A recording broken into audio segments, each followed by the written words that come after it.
sehingga ini perjuangan kita semua. Mang Ono lagi, Mang Ono lagi. Pak Ketua, Pak Ono Wakil Ketua DPRD yang hadir pada kesempatan ini ada momen penting bagi kami, bagi Pondok Pesantren Jawa Barat, karena pada saat ini kami seperti anak yang ditinggalkan oleh orang tuanya. Karena saya pikir sekarang Gubernur Jawa Barat lebih fokus kepada konten, lupa bagaimana memperhatikan pondok pesantren, di mana pondok pesantren adalah pilar utama dalam membangun Jabar istimewa. Entah dengan ungkapan kata-kata seperti apa, saya menggambarkan kondisi Jawa Barat kali ini, khususnya di 2025 ini, yang telah menghapus, meniadakan bantuannya. Sekali lagi menghapus bantuannya kepada masjid, pesantren, madrasah, majelis taklim, dan apapun itu yang berhubungan dengan keagamaan, khususnya agama Islam. Pemerintah sekarang sepertinya lebih memilih tontonan daripada tuntunan. Waduh. Sepertinya banyak sekali anggota dewan yang merupakan wakil rakyat yang kepanasan ketika Kang Deddy Mulyadi mau mengkaji ulang terkait masalah penerimaan dana hibah. Karena menurut Kang Deddy Mulyadi banyak sekali dana hibah yang tidak tepat sasaran. Banyak sekali yayasan-yayasan fiktif. Sehingga yang diberikan dana hibah itu merupakan bukan yayasan sebenarnya ya. Jadi itu lagi yang diberi dana hibah. Dan tadi kita bisa melihat ya di mana ada Pak Ono Surono ya, dia sangat getol sekali menyuarakan supaya dana hibah itu tidak jadi di stop ya. Kemudian tadi juga ada tuh anggota dewan dari partai PDIP yang malah membuat framing jahat terhadap Kang Deddy Mulyadi. Seolah-olah Kang Deddy Mulyadi ini anti pesantren, seolah-olah Kang Deddy Mulyadi ini anti Islam ya. Itu semua merupakan fitnahan-fitnahan dari para anggota dewan yang terhormat, dari para anggota dewan yang selalu saja mengejar dana hibah. Apakah takut proyeknya tidak kebagian ya? Nah sobat semuanya, padahal kenyataannya tidak seperti itu. Kang Deddy Mulyadi selaku Gubernur Jawa Barat tidak sedikit pun menyetop dana hibah. Tidak, Kang Deddy Mulyadi hanya ingin mengevaluasi masalah dana hibah ini. Karena rawan sekali penyelewengan terkait dana hibah ini ya. Nah untuk selengkapnya mari kita simak sama-sama penjelasan ataupun alasan Kang Deddy Mulyadi terkait dana hibah pesantren, yayasan dan juga masjid ini selengkapnya.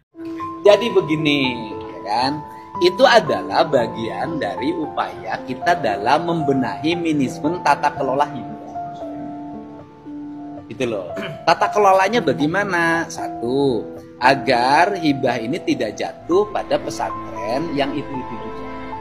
Yang kedua, tidak jatuh hanya pada lembaga atau yayasan yang memiliki akses politik saja. Itu loh. Artinya punya akses terhadap DPRD, punya akses terhadap gubernur. Nah, makanya kan tadi saya udah rapat tuh dengan Kemenak seluruh Jawa Barat. Ke depan kita akan mengarahkan pada distribusi rasa keadilan. Kita akan mulai fokus membangunkan madrasah-madrasah, sanawiyah-sanawiyah yang mereka tidak lagi punya akses terhadap kekuasaan dan terhadap politik. Jadi pertimbangannya nanti pembangunan sarana dan prasarana pendidikan yang di bawah Kemenak itu pertimbangannya nanti pertimbangan teknis dan pertimbangan kebutuhan, bukan pertimbangan politis. Karena selama ini bantuan-bantuan yang disalurkan kepada yayasan-yayasan pendidikan di bawah Kemenak itu selalu pertimbangannya politik. Anda kalau dibuka itu malah jadi rame malah. Coba ada yayasan yang terimanya 2 miliar, 5 miliar. Ada yang 25 miliar. Ada yang satu lembaga terimanya sudah mencapai angka 50 miliar. Menurut Anda adil nggak?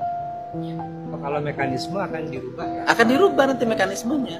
Mekanisme akan dirubah. Nah itu, dan kemudian yang berikutnya, ya boleh loh saya sampaikan, banyak juga yang menerima bantuan yayasannya bodong. Ya bodong gimana Pak?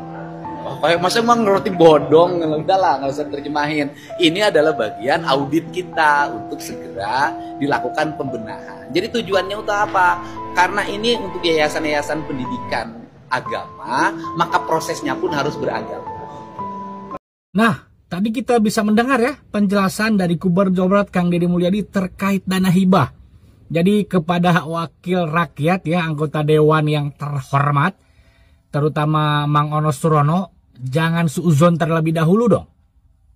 Jangan memframing seolah-olah Kang Deddy Mulyadi ini benar-benar menyetop dana hibah kepada yayasan-yayasan, pesantren-pesantren, ataupun masjid-masjid.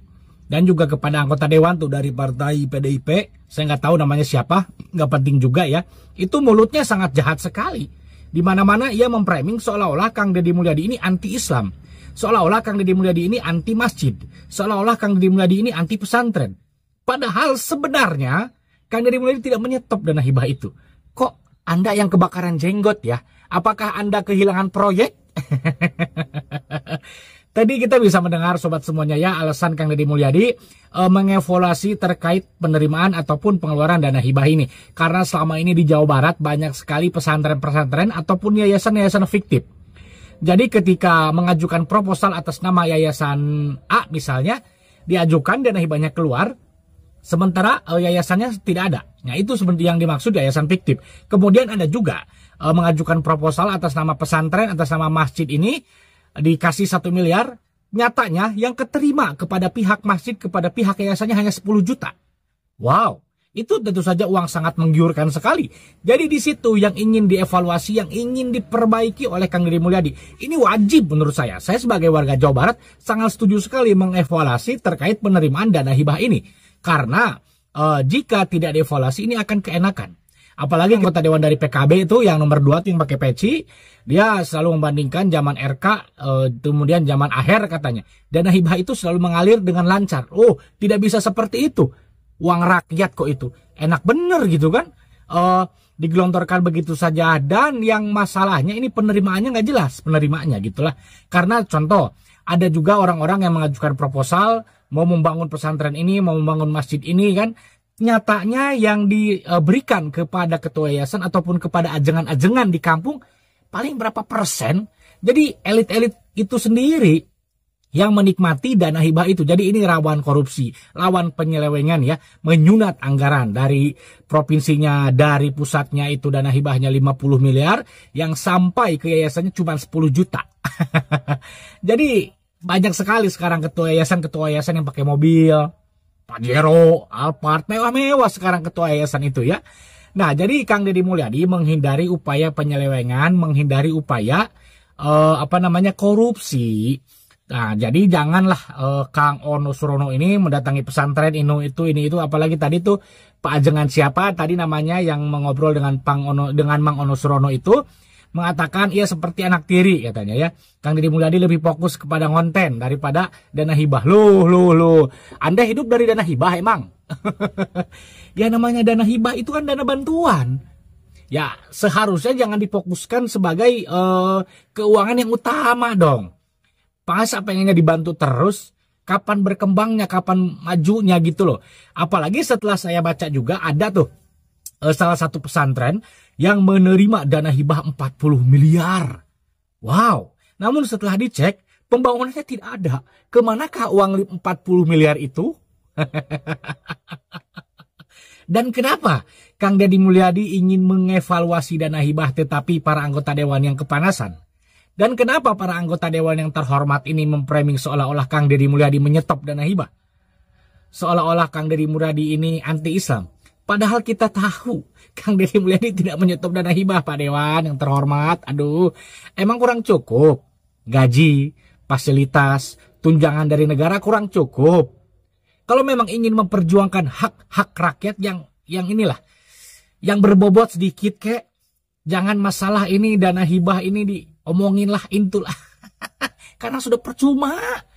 Rakyat ini sekarang khususnya Jawa Barat tidak bisa lagi dibodohin oleh mulut-mulut manis anggota Dewan Wakil Rakyat yang terhormat ya. Lanjutkan terus Kang Deddy Mulyadi ya. Kalau ada memang dana-dana, aliran dana, entah dana hibah, entah anggaran ini, anggaran itu yang memang tidak jelas, evaluasi. Stop saja terlebih dahulu, kemudian evaluasi. Lalu setelah itu jalankan lagi ya. Kasihan Pak Ono Surono kehilangan proyek. Anggota Dewan kehilangan proyek. Kasihan sekali ya. Bercanda Pak Ono, jangan marah ya, bercanda. Nah Sobat Intonasi, bagaimana nih ya menurut sobat semuanya terkait polemik dana hibah ini?